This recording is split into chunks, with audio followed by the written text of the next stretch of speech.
if a company with the financial clout of Tesco's appeals any decision made by Bristol City Council on an appeal, Bristol City Council, they cannot afford to chuck that money at, defending their decision. And this is something I'm not challenging you at all. What I'm saying is, this to me should be a bit of a sea change for your guys' attitude, because it's nothing to do with the riots, blah blah blah, whatever. There's a situation there, and as a company, Tesco didn't listen to people's valid concerns. Yeah. Now, you didn't consult anybody in this area before. You didn't. The police bill for the whole operation. There's guys here now. Yeah. There's been PCSOs back and forward. Your security bill, your repair bill, the various repairs for the building next door, and various bits and pieces. And the police were absolutely. It was like last Saturday there was Stokes Croft Street Fest, and all the police they were blatantly told to be as fluffy as they can be, and they're all wearing Hawaiian garlands. They were made to look like absolute imbeciles. Look, I can't answer for the police. Your point was about appeals. Yes. We're not appealing anything here. It's actually the campaign group that's doing the appeals. So yes, I realise that. The point that we automatically appeal just isn't the case. But I think I appreciate you popping down and having a chat, and I'm sure meet again if you're popping by. Do you think it's going to change the way Tesco's operate in the future, or? Look, today it's about us just wanting to serve customers, give people the choice, and obviously I respect your view. If you don't want to use the shop, that's your choice. If you want to use other shops here, then do that. Equally, people have been in today and sure, used of course. the shop. I'm not. And really, I think have you talked to the family businesses down Picton Street? Have you been in and seen them and seen how they feel about this? Yeah, I did last year actually. Not recently, but last year. But I've been at public meetings, been in dialogue. How were they feeling about there's it? different views, whether you're businesses, there's different views, residents, there's different views. Harsh, isn't it? Harsh when you're a family-run business, But I think when you talk to other businesses you can't as well.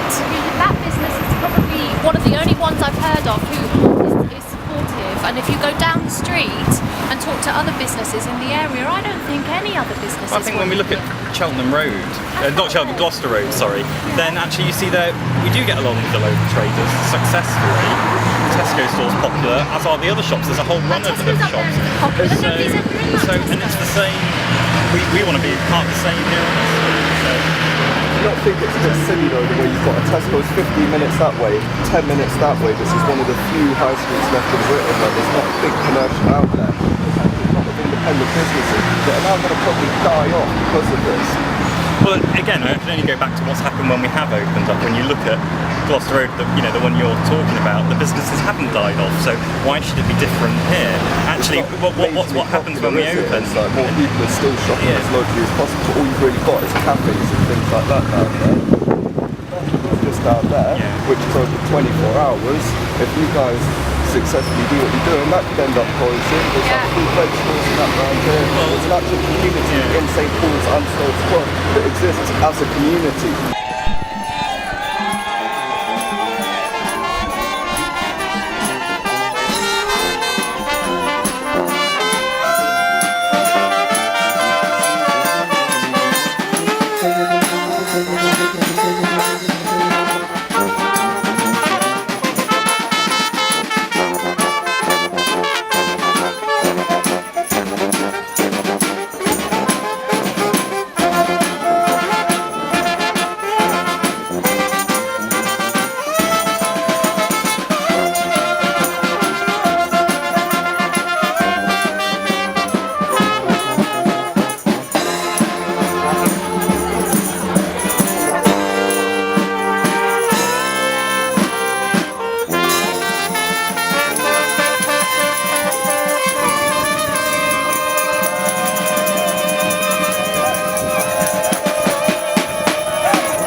the 13th of June 2011, and we're about to do a very dodgy interview. So yeah, what is your general feeling and your kind of overview on what's happening right now? Well, today's protest is a prelude to the appeal for judicial review, which is going to take place in Cardiff on Wednesday. And what this actually means is that this is an ongoing protest about the way that the planning process process has happened in this area, and it shows that the local community is definitely not up for a Tesco's, and despite the riots, the campaign to persuade them that they're not wanted here continues.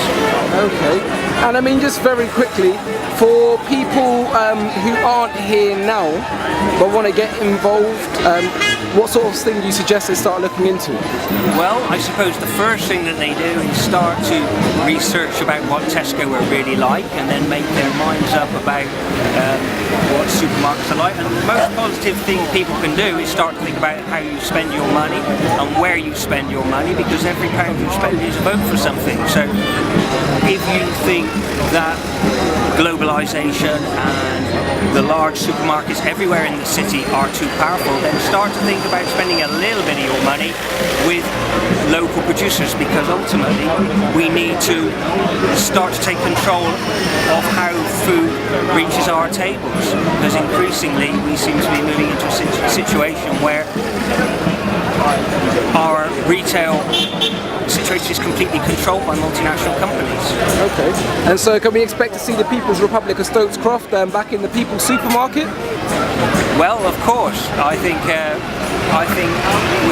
one of the exciting things about Stokes Croft is that it is an area where we seek to find different ways of doing things, and if that means sourcing our food locally and doing things ourselves, then that's the way. Then for me, that is the way forward. Thank you very much, Chris. No worries.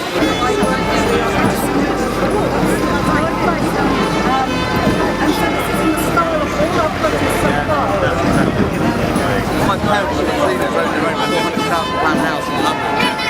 You know what I mean? This tea party over here and police on this occasion today. Very good. Okay. We've had a lot of dialogue with them. We've let them organise it. We've let them do all the stewarding for it. And as far as I'm concerned, it's their responsibility to look after it, to make sure it doesn't encroach on the road, for the people's safety. We're here just to make sure that no offences are committed, no crimes committed, and that's it. Okay, I mean, at one point the police actually helped stop the traffic so that a photo could be taken. Exactly. Is this extra special friendliness because of some previous events that have happened? No, I think this is learning on part of the police, on behalf of police, working with our community, because they're all part of the community. So it's working on part of them, so that we are here to enable people to have a peaceful protest. It's a democratic right to have a protest, and the shops have got a democratic right to be open and have a legal business.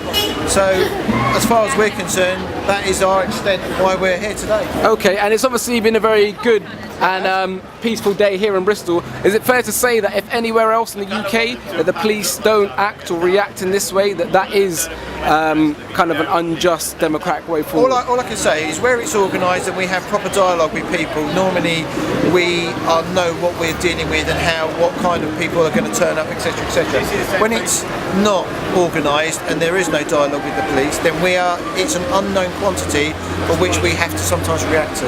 Okay. So there you go. Thank you, Simon. That's all right, you're welcome.